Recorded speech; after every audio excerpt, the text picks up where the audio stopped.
Assalamualaikum warahmatullahi wabarakatuh. Perkenalkan, saya Miko Sandi, NIM 22130042 dari Prodi D4 Teknik Elektroindustri.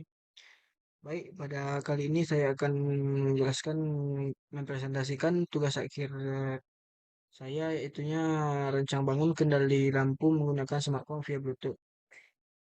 Ya, langsung saja. Yang pertama yaitu latar belakang. Seiring berkembangnya zaman dan teknologi, semakin banyak sistem yang diterapkan di dalam perangkat-perangkat yang berada di rumah. Pada era globalisasi ini, perangkat elektronik maupun pada listrik umumnya sudah menggunakan kontrol secara otomatis. Dengan menggunakan perangkat-perangkat listrik secara otomatis, dapat mempermudah para pengguna dibandingkan dengan melakukannya secara manual.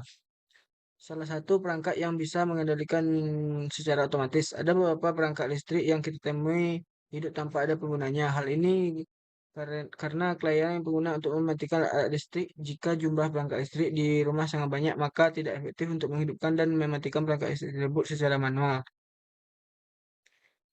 Perancangan sistem lampu otomatis, cara kerjanya adalah lampu rumah akan menyala otomatis jika cahaya meredup dan akan mati secara otomatis jika cahaya sudah terang kembali. Jika pada saat hari hujan atau angin kencang, penghuni rumah menutup pintu dan ruangan menjadi gelap, otomatis lampu akan menyala. Jika penghuni rumah ingin menghemat energi listrik, jadi lampu tersebut bisa dimatikan melalui smartphone. Batasan masalah. Agar rancangan yang dapat dibahas pada proyek akhir ini tidak terlalu luas dan menyimpang pada topik yang ditentukan, maka dalam rancangan ini beberapa beberapa hal yang dibahas, yaitu pertama pemanfaatan modul Bluetooth HC05 sebagai komunikasi dengan smartphone.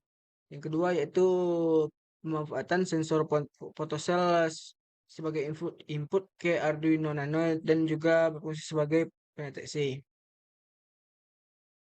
Tujuan dari penelitian.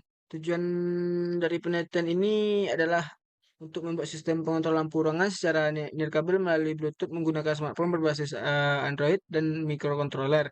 Penelitian ini merancang sistem pengendali lampu on-off dengan smartphone Android via Bluetooth yang dapat mengendalikan dan monitoring lampu dari jarak dekat tanpa menekan saklar.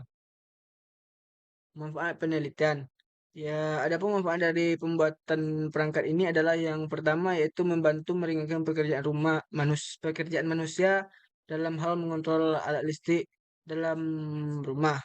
Yang kedua yaitu memberikan keselamatan dan keamanan yang lebih terjamin pada pengguna. Yang ketiga yaitu membantu menghemat penggunaan energi listrik.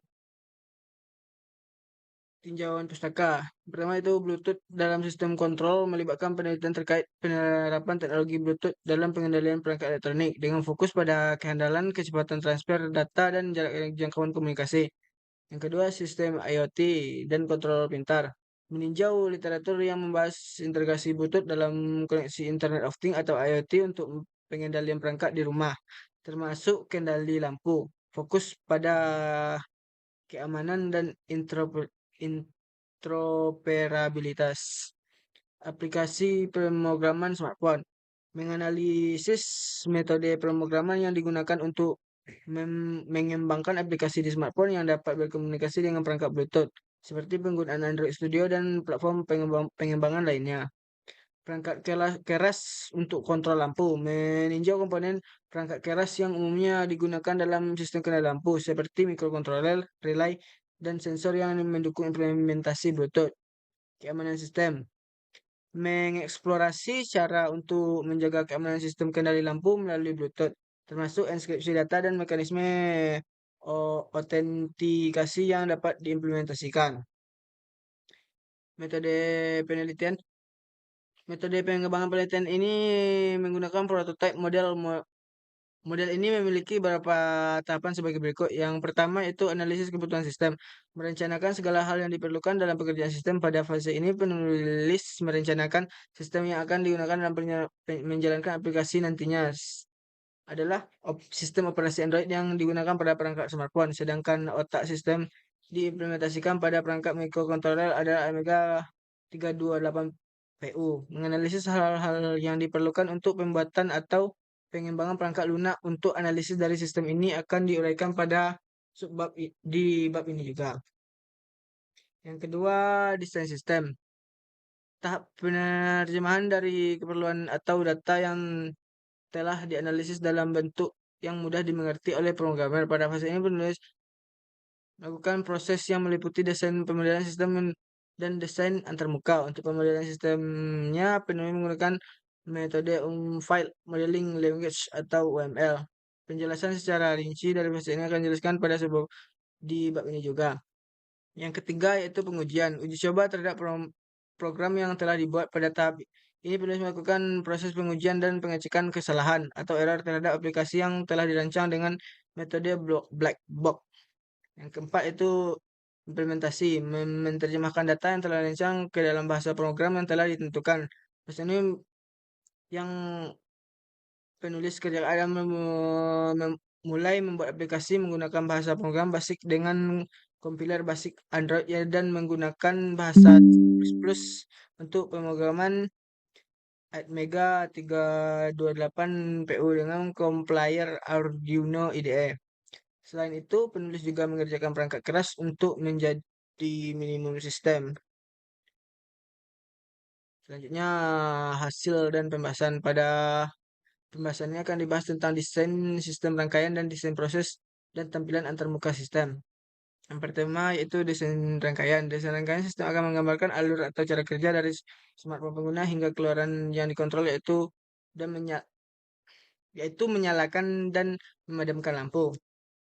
Prinsip kerjanya yang pertama yaitu smartphone berbasis Android sebagai pengirim data masukan dan sebagai penerima umpan balik dari perangkat secara nirkabel melalui komunikasi Bluetooth. Pengiriman data masukan pengontrol dilakukan melalui aplikasi. Yang kedua, perangkat sebagai perangkat yang akan mengolah dan proses data masukan dari aplikasi mempengaruhi kondisi LED dan lampu. Kondisi LED dan lampu akan menyala atau padam kemudian ditampilkan melalui aplikasi. Lampu dan LED sebagai keluaran dari data masukan atau perintah yang sudah diolah dan diproses oleh perangkat. Yang kedua yaitu desain proses. Unfiled Model Language atau UML atau pemodelian sistem berorientasi pada subjek adalah desain sistem pada penelitian ini. Berikut adalah use case diagram penelitian. Yang pertama yaitu use case koneksi perangkat ini. Pada pada case ini pengguna akan mencari Bluetooth perangkat agar smartphone terhubung dengan perangkat. Yang kedua, use case kendali lampu. Pada case ini user akan mengontrol lampu ruangan antara aplikasi pada smartphone Android pengguna dan perangkat yang telah saling terhubung melalui Bluetooth.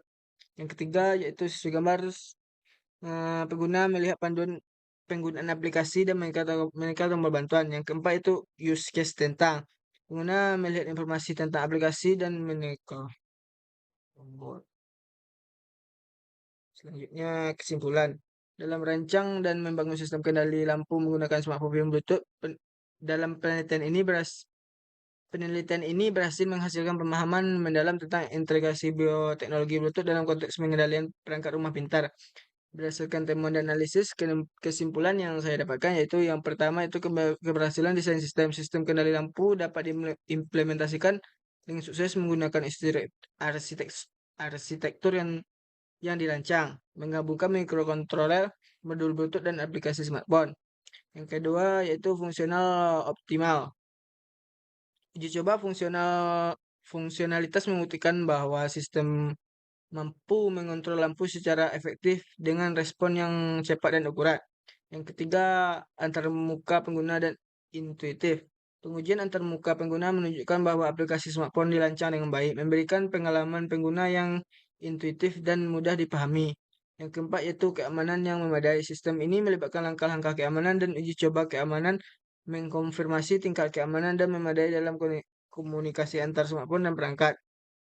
Yang kelima yaitu kinerja Bluetooth yang stabil. Pengujian kinerja Bluetooth menunjukkan bahwa koneksi antara smartphone dan perangkat berjalan secara stabil dengan tingkat kecepatan transfer data yang memuaskan.